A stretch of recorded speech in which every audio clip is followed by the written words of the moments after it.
नमस्कार, आप देख रहे हैं इंडिया टीवी। आपके साथ मैं हूं मीनाक्षी जोशी। सुबह के 10 बज रहे हैं। वक्त हो गया दमदार 10 का। अजीत द्विवेदी जी, सज्जन कुमार जी हमारे साथ मौजूद हैं। बहुत स्वागत आप दोनों का।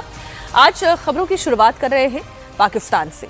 पाकिस्तान के पूर्व प्रधानमंत्री इमरान खान के साथ कल रात भर क्या हुआ, 6 घंटे के अंदर कैसे इमरान खान को जेल से निकाला गया, अस्पताल भी पहुंचाया गया, लेकिन फिर वापस जेल में डाल दिया गया। क्या इमरान खान और आसिम मुनीर के बीच कोई सीक्रेट डील हुई है? क्या मुनीर इमरान को जेल से निकालना चाहते हैं? मुनीर के इस बदले हुए स्टैंड से आखिर कौन परेशान है और कौन नहीं चाहता कि इमरान खान जेल से कभी बाहर आए? इस वक्त की बहुत बड़ी खबर सीधे इस्लामाबाद से आप तक पहुंचा रही हूं। इमरान खान को एक बार फिर अस्पताल से जेल भेज दिया गया है। कल देर रात करीब 1 बजे इमरान खान को रावलपिंडी की अडियाला जेल से निकालकर इस्लामाबाद के अल शिफा अस्पताल में शिफ्ट किया गया। उसी वक्त की ये तस्वीर आप देख रहे हैं, एकमात्र तस्वीर इमरान खान की जब से वो जेल गए हैं। उसके बाद से ये पहली तस्वीर है जो उनकी सार्वजनिक हुई है। पाकिस्तान के सुप्रीम कोर्ट ने बकायदा ऑर्डर दिया था कि इमरान खान को सितंबर तक अस्पताल में ही रखा जाए और उनका वहीं ट्रीटमेंट किया जाए, लेकिन सुप्रीम कोर्ट के ऑर्डर के खिलाफ जाकर इमरान खान को महज 6 घंटे के अंदर ही वापस शिफा अस्पताल से अडियाला जेल भेजा गया। ये तस्वीरें आप पहले देख ले। नीले रंग के कपड़ों में दिखाई दे रहे हैं, व्हील चेयर पर हैं, तबीयत पहले के मुकाबले कुछ कमजोर दिखाई दे रहे हैं, लेकिन रिस्पॉन्सेस उनके ठीक है, रिस्पॉन्सेस ठीक दिखाई दे रहे हैं। आसपास भी जो वो बात करते हुए, अच्छा पांव की भी ये फ्रैक्चर की तस्वीर है। अब सवाल ये है कि आखिर शहबाज सरकार ने सुप्रीम कोर्ट के आदेश के खिलाफ जाकर ये कदम क्यों उठाया? शहबाज जानते हैं कि इमरान का जेल में शिफ्ट होना उनकी रिहाई का पहला कदम है। ऐसे में अगर इमरान खान को यहीं नहीं रोका तो वो वापस पाकिस्तान की सियासत में उनका जीना मुश्किल कर देंगे। 2 तस्वीर है, कोई कंफ्यूजन ना हो जाए इसलिए मैं फिर से बता देती हूँ। ये जो आप तस्वीर देख रहे हैं ये कल देर रात की तस्वीर है, और वो जो नीले कपड़ों में वो दिखाई दे रहे हैं वो पुरानी तस्वीर है। वो तब अपने सेंसेस में थे, लेकिन अभी क्या है, क्या उनकी स्थिति है, क्या उनकी सेहत है, आंखों की रोशनी के बारे में जो कहा जा रहा था, अभी उस पर कोई क्लैरिटी मैं नहीं दे सकती क्योंकि केवल एक ये तस्वीर है। तो अजीत जी, ये हो क्या रहा है इस वक्त पाकिस्तान में? देखिए, ये पूरा सियासी प्रकरण है। एक तो उनकी सेहत ठीक नहीं है और उनका इलाज होना चाहिए, ये एक पहलू है। ये एक हम लोग पहले चर्चा कर चुके हैं, नेशनल आइकॉन है वो। उन्होंने विश्व कप दिलाया हुआ, अपनी माँ के नाम पर कैंसर और चैरिटी का हॉस्पिटल चलाता है। वो बड़ा एक आइकॉन के तौर पर एक एस्टैब्लिश्ड है। फिर एक पॉलिटिकल लीडर है, पूर्व प्रधानमंत्री हैं। ये सारी चीजें अपनी जगह हैं। उनका जेल में रहे या जेल से बाहर है, उनका इलाज होना चाहिए। लेकिन इसके पीछे की जो राजनीति है वो ज्यादा बड़ी चीज है। अब राजनीति ऐसा लग रहा है कि हम लोग ये सब मानते हैं कि मुनीर के मातहत ही काम कर रहे हैं प्रधानमंत्री। वहां प्रधानमंत्री की कोई हैसियत नहीं है। मुनीर मुख्य है, शहबाज शरीफ और नवाज शरीफ का परिवार वो उसके नीचे उनके मातहत काम कर रहे हैं, या दूसरी पार्टी जो सरकार में साथ दे रही है और जिसके राष्ट्रपति बने हुए आसिफ अली जरदारी, ये सब सेना के अंडर है। लेकिन क्या सेना मुनीर अगर की कोई राजनीतिक महत्वाकांक्षा है, ये खबर एक है कि वो इमरान खान के साथ सौदा कर रहे हैं, वो सौदेबाजी कर रहे हैं, इमरान खान के साथ सौदेबाजी कर रहे हैं। ये खबर दो तरह से बात, इस खबर को हम लोग मान सकते हैं, पुष्टि कर सकते हैं। एक तो जो इमरान खान की एक बहन है जो कल दिखी थी, वो नहीं, एक दूसरी बहन अलीमा के अलावा जो दूसरी बहन है नूरान कुछ नाम है, नियाजी, हाँ नूरान नियाजी नाम है उनका, वो कुछ बात कर रही हैं किसी के जरिए मुनीर के यहाँ। और जो इनके प्रवक्ता हैं जो पीटीआई के, वो उनका नाम बुखारी जुल्फिकार बुखारी, उन्होंने भी कल कहा कि अगर पाकिस्तान की जेल से निकलते हैं इमरान खान तो वो मुनीर के ऊपर अटैक नहीं करेंगे, वो मुनीर से टकराव का रास्ता नहीं चुनेंगे। तो इससे ऐसा लग रहा है कि तो क्या शहबाज फिर परेशान है? हाँ, इस वजह वही कह रहे थे कि नियाजी और जो ये बुखारी, इन दोनों की बातों से ऐसा लगा कि मुनीर के साथ कोई बातचीत हुई है। और मुनीर ये मान रहे हैं कि अगर ये आते हैं बात, पहले भी आपको याद करिए इमरान खान सेना के समर्थन से ही प्रधानमंत्री बने थे। तो ये अगर होता है कि सेना उनके साथ कोई डील कर लेती है और वो आकर के अपनी राजनीतिक गतिविधियां चलाते हैं और सेना प्रमुख के नाते उनकी हैसियत बनी रहती है, तो ये एक पक्ष है। फिर तो शहबाज निपट जाएंगे, इस बात से परेशानी होगी कि वो निपट जाएंगे। और सिर्फ शहबाज नहीं निपटेंगे, उनके साथ साथ जो पाकिस्तान पीपुल्स पार्टी है, जो बिलावल भुट्टो की पार्टी है, जिनके पिता राष्ट्रपति हैं आसिफ अली जरदारी, तो हाँ, तो पीपीपी और वो अवामी लीग, दोनों पार्टियां जो मिलकर के सरकार चला रही हैं, दोनों को परेशानी हो सकती है इमरान खान के बाहर आने से। ये इमरान की गिरफ्तारी, फिर उनका जेल जाना, फिर जेल से बाहर आना और उसके बाद फिर वापस से जेल चले जाना, ये सब कुछ एक सियासी शतरंज की तरह है। इमरान खान और मुनीर के बीच सीक्रेट डील की खबर है। वो डिटेल अभी कुछ तो हिस्सा इसका हमने चर्चा में शामिल किया, लेकिन पहले ये रात की तस्वीर आप देखें। करीब 1 बजे जब इमरान खान को अडियाला जेल से निकालकर शिफा अस्पताल ले जाया जा रहा था, तो उस वक्त रावलपिंडी से लेकर इस्लामाबाद तक की सड़क का माहौल क्या था। सिक्योरिटी बहुत ज्यादा थी। कई सारी गाड़ियां जो हैं वो आप देख रहे हैं इस पूरे काफिले के पीछे चल रही हैं। इमरान खान को लंबे चौड़े गाड़ियों के काफिले में शिफा अस्पताल लाया गया था। ये तस्वीर आप देखें, ये एक पुलिस की गाड़ी दिखाई दे रही है, उसके पीछे एक और गाड़ी है। गाड़ी जो है रूट लेके ये आगे हैं। इमरान खान साहब का जो काफिला है इस टाइम आप देख सकते हैं, इमरान खान साहब को जो है काफिले की सूरत में जो है इस्लामाबाद अल-शिफा हॉस्पिटल मुंतकिल किया जा रहा है। नाजरीन, ये सूरत हाल है इस टाइम। इस्लामाबाद रावलपिंडी अडियाला जेल से इमरान खान साहब को अल-शिफा हॉस्पिटल शिफ्ट किया जा रहा है। ये काफिला जो है इमरान खान साहब का जा चुका है। कड़े सुरक्षा इंतजाम के बावजूद इमरान खान को देखने के लिए उनके समर्थकों का हुजूम उमड़ पड़ा था।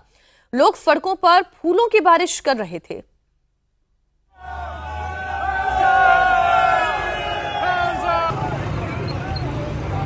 आप देख रहे हैं यहाँ पे फूलों की पत्तियां निछावर की जा रही हैं। आप देखें रात के 12 तकरीबन बज चुके हैं और ये I-8 अल-शिफा जाने वाला पुल है।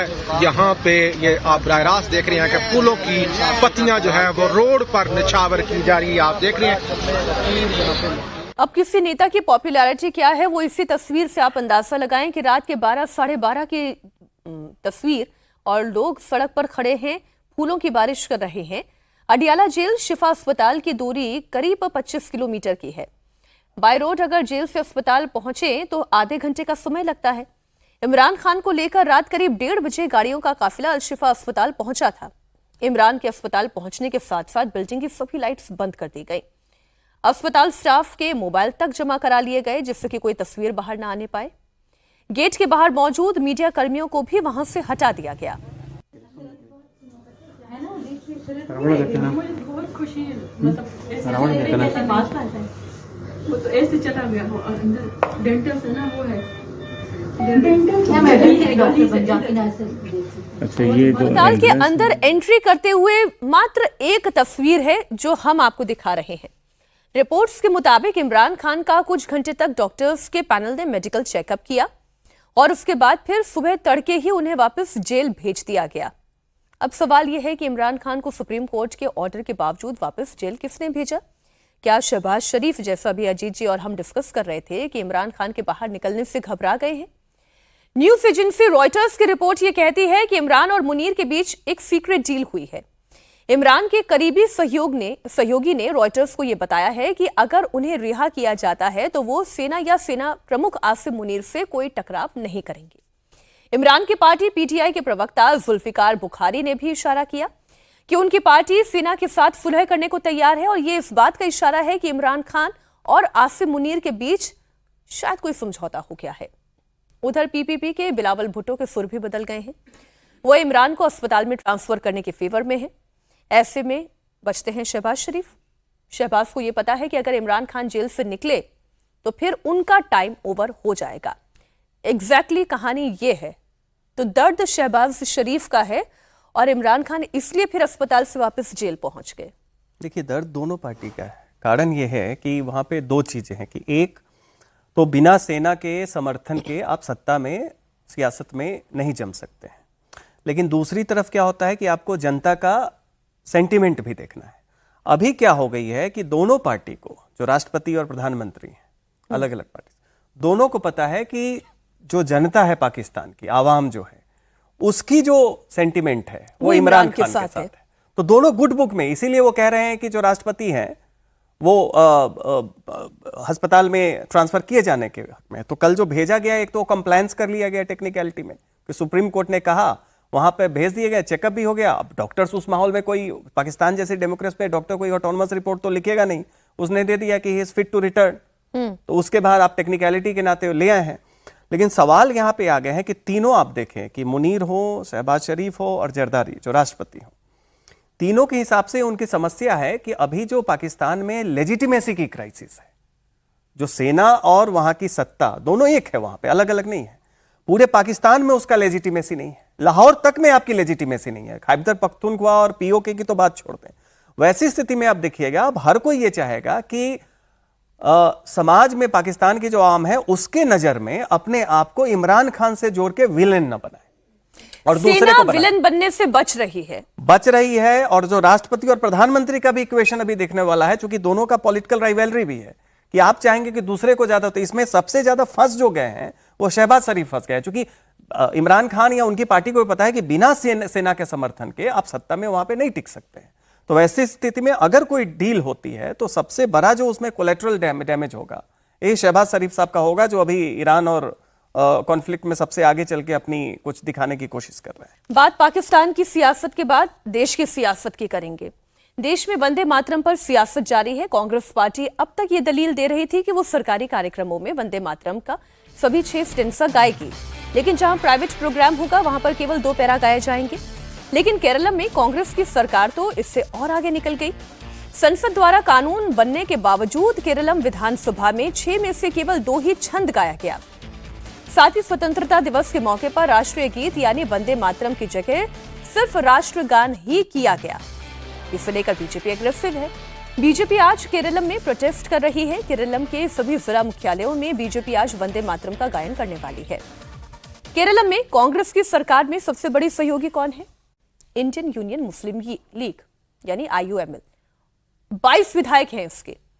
IUML वंदे मातरम कानून का पहले भी विरोध कर चुकी है, आज भी विरोध कर रही है। IUML का कहना यह है कि वो केवल शुरुआती 2 छंद ही गाएगी, क्योंकि बाकी के 4 छंदों में हिंदू देवी देवता का जिक्र है। Amit Shah is now talking about some anti-national activity as if some anti-national activity was conducted in AICC headquarters. Why was that particular decision taken? It was taken because the full stanzas, if it is sung, there is some sort of a devotional thing, some sort of a prayer to some goddesses, which might hurt the religious sentiments of other religions. So this is to be sung as a national song. And you have got the freedom, you have given the freedom of religion to all people of all faith, which is a fundamental right. Now, if you are compelling people from other faith to recite this Vande Mataram, which is a devotional song, then that is going to violate their fundamental right of religion. बात तो अपनी पूरी समझाने की कोशिश कर रहे हैं। वहां का विधानसभा में इक्वेशन क्या है, और एक्चुअली तो वो UDF है, बिल्कुल है ना, और कांग्रेस पार्टी IUML को नाराज नहीं कर सकती। बिल्कुल। देखिए, कांग्रेस पार्टी सिर्फ IUML की नाराजगी का मामला नहीं है। आप मुस्लिम लीग को छोड़ करके भी कांग्रेस के पास बहुमत है, बिल्कुल, लेकिन राजनीति वहां वोट का मामला है ना, 28% वोट का मामला है। बिल्कुल। मुस्लिम लीग को आप नाराज करना, तो अभी तो क्या है कि 62 सीटें 63 सीटें अपने कांग्रेस के पास है। उसके अलावा केरल कांग्रेस जो है उसके पास 7 सीटें हैं, और उसके अलावा RSP की भी सीटें हैं, 3 निर्दलीय, सबका समर्थन है। सरकार 75-75 सीटें फिर भी हो जाएंगी इनको छोड़ करके। 70-71 का बहुमत है मुस्लिम लीग को छोड़ करके भी। मुस्लिम लीग के दबाव में रहने का मतलब मुस्लिम लीग को खुश करना नहीं है, मुस्लिम आवाम को खुश करना है। वहां का जो 28% मुस्लिम आबादी है वो न नाराज हो जाए, उसको न लगे कि कांग्रेस हिंदुओं को खुश करने की कोशिश कर रही है। देखिए, इस चक्कर में नुकसान हुआ था CPM को। जो LDF हारी है उसमें जो आउटरीच था मुख्यमंत्री विजयन का हिंदू वोटों की तरफ, उसकी वजह से मुस्लिम और क्रिश्चियन दोनों ने उनको छोड़ा करके, वो उनको आउटरीच करने की कोशिश कर रहे थे। नतेशन के साथ भी दोस्ती दिखा रहे थे, वो जो सब नायर जो संघ है उसके साथ भी और एजवा के साथ भी सब कर रहे थे। तो उसकी नाराजगी में कांग्रेस वो जोखिम नहीं ले सकती है। तभी आप देखिए कांग्रेस ने कितना एकदम ब्लंट तरीके से, कांग्रेस पार्टी ने 15 अगस्त के कार्यक्रम में राष्ट्रगीत गाया ही नहीं, हटा ही दिया कि 2 स्टेंजा 6 स्टेंजा क्या सिर्फ राष्ट्रगान होगा, जबकि ये कंपलसरी कर दिया गया कि राजकीय समारोह में आपको गाना है और आपको राष्ट्रगान के पहले गाना है। तो ये इसका बाकायदा प्रोटोकॉल है, उसकी प्रक्रिया चरणबद्ध तरीके से वो बनी हुई है प्रक्रिया। एकदम उसने खारिज कर दिया कि हम नहीं गाएंगे, विधानसभा में 2 अंतरे गाए जाएंगे। देखिए, इतनी सुविधा है, इतना फ्लेक्सिबल है, उसके बावजूद भी ये कानून, इसमें जरूरी नहीं है कि आप गाइए या आपको याद हो, आप खड़े भी यदि हो जा रहे हैं, उसको सम्मान भी दे रहे हैं, उतना भर काफी है। किसी से ये उम्मीद नहीं की जा रही है कि आप 2 स्टेंजा या 6 स्टेंजा सब याद हो आपको, और आप उसको गाइए भी। आप चुपचाप खड़े रहिए, जब दूसरे लोग जिसको याद है वो गा रहे हैं, आप अगर नहीं गाना है तो आप मत गाइए, आप चुपचाप खड़े होकर के सिर्फ सम्मान दीजिए, उसको राष्ट्रगीत का दर्जा दिया गया है। तो ये वो भी नहीं मुस्लिम लीग को करना है, और वो कांग्रेस उसके पीछे इसलिए चलेगी क्योंकि 28% वहां का केरल का मुस्लिम वोट है, जिसको आप नाराज नहीं कर सकते हैं। बाकी आप देखिए जहां कांग्रेस की 3 और राज्यों में सरकारें हैं वहां 6 स्टेंजा गाए गए, और कांग्रेस के समर्थन की जो सरकार है झारखंड में वहां भी 6 स्टेंजा गाए गए। तो सरकारी कार्यक्रमों में, राजकीय समारोहों में ये बजेगा। केरल में भी इनको बजाना होगा, नहीं तो पता नहीं कहां तक बीजेपी टकराव ले जाएगी। अगर बीजेपी ये टकराव बढ़ाती है तो एक कॉन्स्टिट्यूशनल क्राइसिस खड़ा हो जाएगा कि आप खुद ही एक सरकार कैसे कानून को नहीं मानेगी, क्योंकि राजकीय कार्यक्रम में ये नहीं हुआ। हाँ। ये तो ब्लंडर सोच समझ के ही हुआ, ये कोई ब्लंडर नहीं है, ये वो चाहते हैं, they are calling for it, ये तो समझ में आ रहा है। कांग्रेस और आईयूएमएल के नेता आज दावा ये कर रहे हैं कि मुसलमानों को वंदे मातरम के आखिरी 4 स्टेंजास पर ऐतराज है।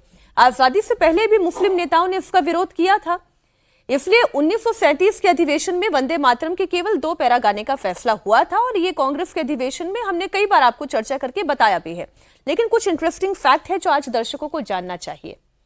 1896 में कांग्रेस का कलकत्ता अधिवेशन हुआ। उस वक्त रहमतुल्लाह कांग्रेस के अध्यक्ष थे। रहमतुल्लाह ने इस अधिवेशन में पूरा वंदे मातरम गाया था। 1913 में कराची में कांग्रेस का अधिवेशन हुआ। उस वक्त नवाब सैयद मोहम्मद बहादुर कांग्रेस के अध्यक्ष थे। नवाब बहादुर ने पूरा वंदे मातरम गीत गाया। 1918 में आइए, जब बॉम्बे अधिवेशन हुआ, सैयद हसन इमाम कांग्रेस अध्यक्ष थे, उन्होंने पूरा वंदे मातरम गीत गाया। 1920 में नागपुर अधिवेशन में मौलाना अबुल कलाम आजाद ने पूरा वंदे मातरम गीत गाया। 1927 में मद्रास अधिवेशन में एम.ए. अंसारी ने वंदे मातरम के पूरे 6 पैरा गाए। ये सब मुस्लिम नेता थे, सब बड़े स्कॉलर थे, सब मुसलमान थे, सबने वंदे मातरम गाया, किसी ने विरोध नहीं किया। लेकिन मसला परिवर्तित तब हुआ है जब ये 2 नेशन वाली थ्योरी, ये मुस्लिम आइडेंटिटी वाली थ्योरी, ये लोगों के घर करने लगी, मुसलमानों के घर करने लगी। 17 अक्टूबर 1937 को लखनऊ में मुस्लिम लीग का अधिवेशन हुआ। उसमें वंदे मातरम के खिलाफ प्रस्ताव पास हुआ। फिर जिन्ना ने कांग्रेस पर दबाव बनाया, और फिर 11 दिन के बाद 28 अक्टूबर 1937 को कांग्रेस के कलकत्ता अधिवेशन में वंदे मातरम के 2 ही स्टेंजा गाने पर फैसला ले लिया गया। अब इसमें बीजेपी को हम अलग कर देते हैं, फिर वो मसला राजनीतिक हो जाएगा। ये जो कांग्रेस पार्टी कर रही है, जो आईयूएमएल कर रही है, जो केरल में हो रहा है, ये अप्रोच बहुत कट्टर दिखाई दे रही है। मैं इस अप्रोच पे जाना चाह रही हूं। देखिए, एक तो ये हिपोक्रेसी है कि 2 पैरा और 6 पैरा की बात। पहले तो आप तमाम जो मुस्लिम नेता थे, देवबंद से लेके आईयूएमएल की, इनकी इवन ओवैसी साहब की स्टेटेड पोजीशन थे कि हम वंदे मातरम गाएंगे ही नहीं। उस समय ये 6 स्टेंजा वाला रूल नहीं था, तो इनका विरोध पूरे वंदे मातरम को था। इनका लॉजिक क्या है कि हमारा रिलीजन जो है वो इस तरह का पाबंदी हमारे ऊपर लगाता है कि हम किसी भी को, लैंड को एक मां मान के हम उसकी पूजा नहीं कर सकते। तो पहली बात तो ये है कि आपका रिलीजियस आइडेंटिटी कॉन्स्टिट्यूशनल आइडेंटिटी के ऊपर नहीं है, और जब कॉन्स्टिट्यूशन की ये लोग दुहाई देते हैं तो वो रखना। दूसरी बात यह है कि यहां पे नेशन को वर्शिप किया जा रहा है। अगर आपको दिक्कत भी है तो अभी का जो रूल है, जिसमें अजीत जी ने भी बताया कि आपको इंसल्ट का मतलब बहुत ही बेसिक है, बस आपको खड़े रहना है। यह नहीं है कि आपको गाना है, आपको रोकना नहीं है, आपको खड़े रहना है। तो एक बेसिक मिनिमम क्राइटेरिया रखा गया है। वैसे में ये 2 to 6 स्टेंजा वाली बात जो है, ये बस एक टेक्निकलिटी में जा रहा है। इनका पूरा विरोध ही वंदे मातरम से है ये, और उसमें सीधी सी बात है कि हमारी रिलीजियस आइडेंटिटी जो नेशनल और कॉन्स्टिट्यूशनल आइडेंटिटी है उसको सुपरसीड करेगी, ये मानसिकता है ये। तो वैसी स्थिति में जब ये कह रहे हैं कि 2 स्टेंजा 6 स्टेंजा, आज भी मुस्लिम लीग वाले दबाव में जी रही है क्या? नहीं, बात मुस्लिम लीग का दबाव क्या था जब 1937 का ये बात आया, जो आपने भी दिखाया कि पहले बहुत सारे मुस्लिम नेताओं ने भी इसको गाया है। ये तो 1930 के बाद भारत की जो मानसिकता हुई, जिसमें 2 नेशन थ्योरी के जड़ जमने लगे, अंग्रेजों ने भी बढ़ाया दिया, अलग अलग कम्युनिटी को उन्होंने बढ़ाना शुरू कर दिया। और वैसी स्थिति में जो फ्रैगमेंट्स में इंडिया को बांटा, तो उसमें प्रेशर में कांग्रेस ने इसको एक्सेप्ट किया कि किसी तरीके से पार्टीशन की पॉसिबिलिटी हो, या जो अलग अलग उसको टाला जा सके। उस समय की बात, पार्टीशन तो हो गया, उसके बाद 1947 हो गया। तो आप 37 से 47 जो था वो दौर था जब आप भारत की सोशल कॉन्ट्रैक्ट इस बात से कर रहे थे कि कुछ उन्हें कंसेशन दे दो, लेकिन देश का बंटवारा। लेकिन अब हम 37 में हटा दीजिए, अब हम 47 से 2026 में आ गए हैं। अब हम अभी भी वहीं फंसे हुए हैं। बिल्कुल। अभी जब 1950 में इसको राष्ट्रगीत माना गया, डॉक्टर राजेंद्र प्रसाद राष्ट्रपति थे और मान लिया गया 2 स्टेंजा गाने की बात थी, लेकिन वो 2 स्टेंजा भी कभी मुसलमान नहीं गाते थे। बिल्कुल। कई मुस्लिम जो, जैसे अब तो शफीकुर रहमान बर्क का बेटा या पोता जियाउर रहमान बर्क MP हैं, शफीकुर रहमान बर्क को हम लोगों ने देखा है कि वो निकल के चले जाते थे जब पार्लियामेंट का सेशन खत्म होता था, और जब वंदे मातरम गाना शुरू होता था वो निकल के चले जाते थे कि हम नहीं खड़े हो सकते, मतलब खड़े होकर के सम्मान भी नहीं कर सकते हैं। तो 2 स्टेंजा या 6 स्टेंजा की बात नहीं, 2 शब्द की बात है। वंदे मातरम से आपत्ति है आपको कि जब वंदे मातरम से ही आपत्ति है तो फिर 6 स्टेंजा कहां से आएगा? तो ये तो मुस्लिम लीग की स्टेटेड पोजीशन है, मुसलमानों की एक पोजीशन है, ये आप समझ लीजिए इस बात को। और वो एक आइडियोलॉजिकल और एक रिलीजियस आधार देते हैं इसके पीछे कि हमारे धर्म में इसकी मान्यता नहीं है।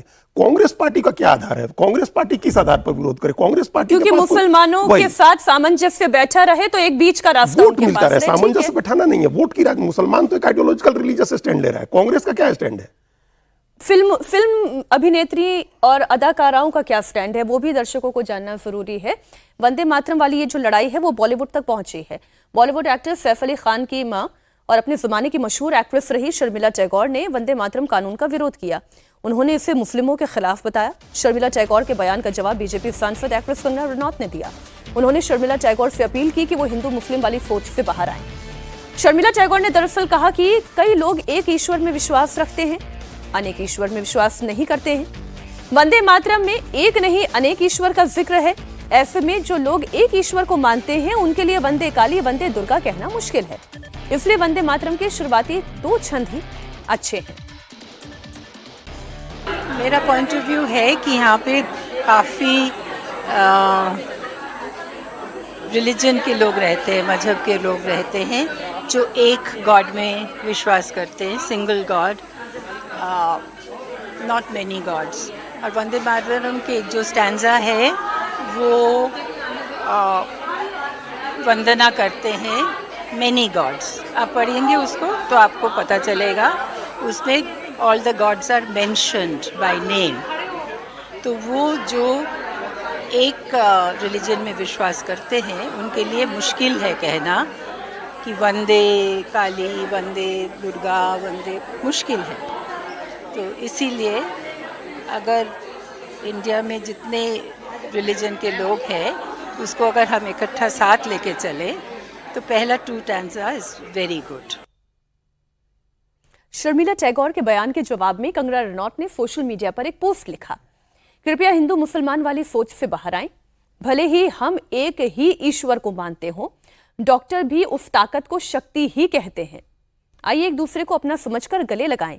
कंगना ने यह भी लिखा कि वंदे मातरम आजादी की लड़ाई की भावना है। बंकिम चंद्र जी देश को अपने भीतर की शक्ति को जगाने के लिए प्रेरित कर रहे हैं।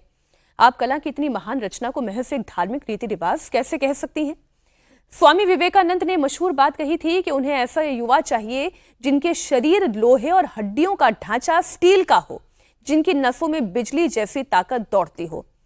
इसका मतलब खैर ये तो नहीं है कि वो कोई रोबोट बनाने की बात कर रहे थे बहुत शक्तिशाली, वो आत्मिक शक्ति की बात कर रहे थे। उसी शक्ति की बात बंकिम चंद्र कर रहे हैं। लेकिन वो जो मुसलमानों का एक की धारा है जो कहती है कि मैं शक्ति की आराधना क्यों करूं, मैं विद्यादायिनी सरस्वती की आराधना क्यों करूं, मैं वंदे मातरम क्यों कहूं, ये बॉलीवुड क्यों एंटर कर रहा है अब इसमें? सीधी सी बात है, कौन कह रहा है आपको कहने के लिए? खड़े हो जाइए। इंसल्ट नहीं करने का जो रूल है वो सीधा कर, खड़े हो जाइए चुपचाप। उसमें क्या आपत्ति है? आपको कोई गाने के लिए तो बोल नहीं रहा है, तो आपके पास रास्ता है बचने का। मतलब मंशा ये नहीं है कि उसमें 2 स्टेंजा 3 मंशा वहां पे सीधी ये है कि कोई भी ऐसा नेशनल सॉन्ग जो उनके रिलीजियस आइडेंटिटी के ऊपर है उसको वो नहीं, मतलब रिलीजियस आइडेंटिटी उनकी कॉन्स्टिट्यूशनल आइडेंटिटी के ऊपर है, सुप्रीम है। तो ये बात वो ये नहीं कह रही है। वो कुछ कम्युनिटीज हैं, आप कहिए ना वो कि मुस्लिम्स है, क्रिश्चियंस ग्रुप के थ्रू तो हमने नहीं देखा है, ना जैन ना पारसी कोई कह रहा है, कहीं से नहीं देखा है। और सवाल है कि ये कोई अभी कंट्रोवर्सी हुई नहीं है, ये तो केवल जब वंदे मातरम था, जो अजीत जी बोले कि वंदे मातरम से दिक्कत है, ये तो एक बहाना है कि तीसरा stanza 2 stanzas are very good. तो उसके पहले इन्होंने ओवैसी साहब को और देवबंद को क्यों नहीं हिदायत दी थी कि बहुत अच्छा आप लोगों को मानना चाहिए? इनकी तो अपील भी थोड़ी सुनी जाती, उस समय चुप रही। तो सवाल सीधा यहां है कि कोई आपको गाने के लिए बाध्य नहीं कर रहा है, इंसल्ट आपको नहीं करना है। बेहतर है अगर वहां पे चल रहा है तो आप चुपचाप खड़े हो जाइए, पैसिवली होता है। अब ये जो देश के संसद से कानून है, इसका तभी कुछ हो सकता है जब पार्लियामेंट ही दोबारा इस पे कुछ विचार करे। ये एक ऐसे मंथन का विषय है, इसलिए मैंने आप लोगों से ये पूछा भी कि मुझे बड़ी हैरानी होती है। 37 से 47 तक की परिस्थितियां बहुत अलग थी, लेकिन अब हम 80 साल आगे आ चुके हैं। अगर आज भी उसी मानसिक बेड़ियों के जकड़ में हम हैं तो हम क्यों हैं?